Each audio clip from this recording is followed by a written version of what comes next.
So welcome to this week where we will discuss and share with you how you can use the 7 C's from the satisfaction selling method as a leadership, as a coaching tool. And I know that, of course, the 7 C's of satisfaction selling originally was developed to be a kind of a map for the salesperson so that they could more efficiently navigate in the interaction they're having with their customers. But I also see that it can actually be very helpful for you as a sales manager to use it as a coaching framework. But before we go into how you can actually apply this in helping your people to a higher performance, I just want to remind you about the 7 C's. The first C in the 7 C's is what we call centering.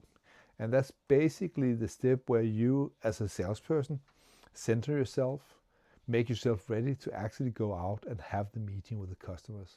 It's also the step where you ask yourself, what is the purpose of having this meeting with the customer, so that you can show up with a clear intent in mind. The second C is about connecting to the customers. And this is where you focus on building rapport. And that can take anywhere from 1 second to maybe a few minutes or 10 minutes. But the whole idea here is in having this connecting step is that before you have the connection to the person you are meeting, it doesn't make sense to share information or ask questions, because they will not be ready to actually hear what you are saying. They cannot hear your questions. They cannot hear the information you are sharing. So you want to be able to build this connection, this rapport with the client. When that's in place, now we move into what we call curiosity. And this is where you start to ask questions about, what is working about the present situation of the customer, both to understand what it is they're happy about in what they're doing now, but also to put the customer into a positive state of mind. Because when they're in this positive state of mind, you can help them create clarity about where they want to go. And this is where you ask the desired state questions. The questions about, what is it, if what you're doing today could be even better, how would that be like? And why do you want that? Because when the customer know where they want to go, they get this sense of clarity about the direction they want to take. When you have that in place, now you can move to compulsion. And this is where you ask the customer about, what needs to happen for you to get what you want to get? And what is it that you can do with the resources you have? And where do you need help from somebody like me? And then we move into the next step, which is basically commitment. And the commitment is where you are presenting your solution experience and the customer say, yes, I want that. And in satisfaction selling, we don't stop there. We also want you to move and do the 7 C, which is about getting compliance from the customer, making sure that they are taking action so that you can start to implement the solution they want to buy from you together. And when that's have happened, you have completed the 7 C's. And then you could say, okay, wow, this is a very interesting sales methodology. It creates a structure for the salesperson so that they know where they are in the conversation. And then you could ask, but how does this relate to sales coaching? And I think, again, if you want to really improve salespeople, it's really powerful to have a structure to coach up against. So for instance, let's say that you have a conversation with one of your salespeople. You know they're having an important meeting on Wednesday. And then you can ask them, so wow, okay, when we look at the first C, centering, so what is it that you would like to actually get from this meeting? What is your outcome for this meeting?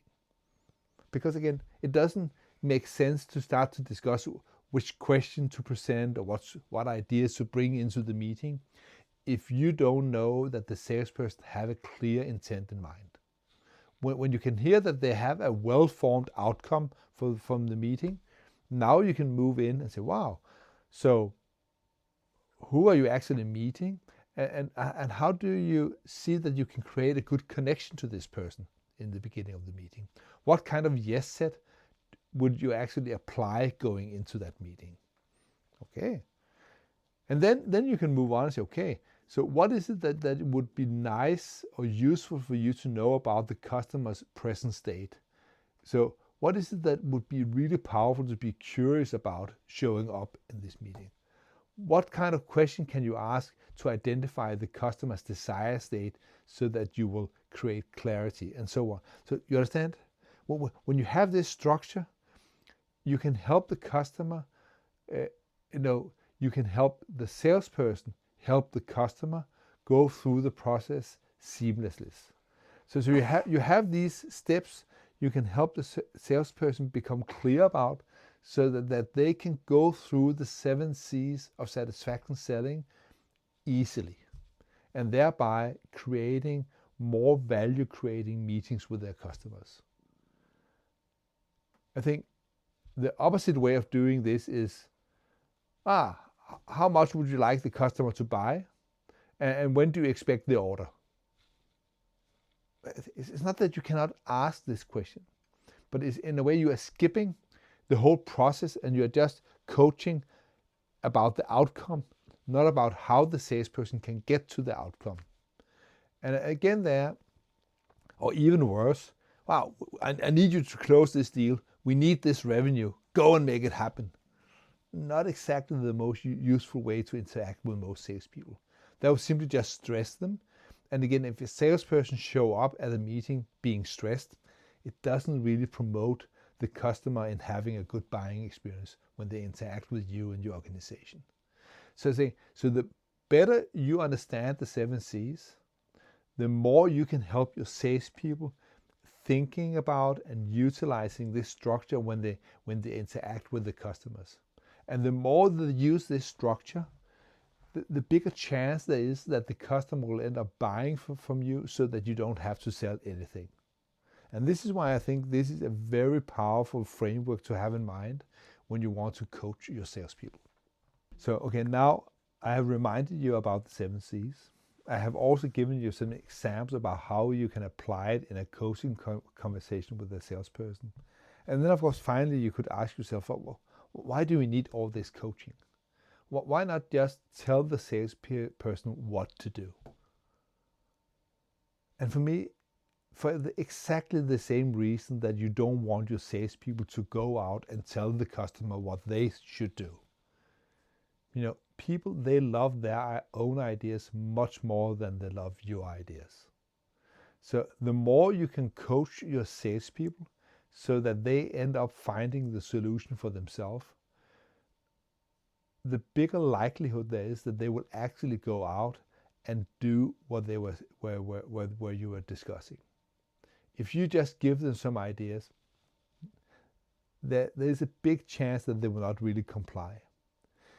The other big argument for using this approach is that when you use the 7 C's to coach your salespeople in using the 7 C's with the customers, there's a much bigger likelihood that they will actually do with the customers what you have done with them, because they have themselves had a good experience being helped by actually using this structure.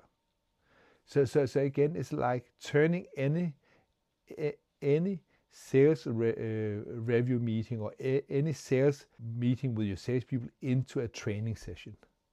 Because again, when you coach to the structure you want your salespeople to use with the customers, you will embed it again and again in their psyche so that it will become second nature.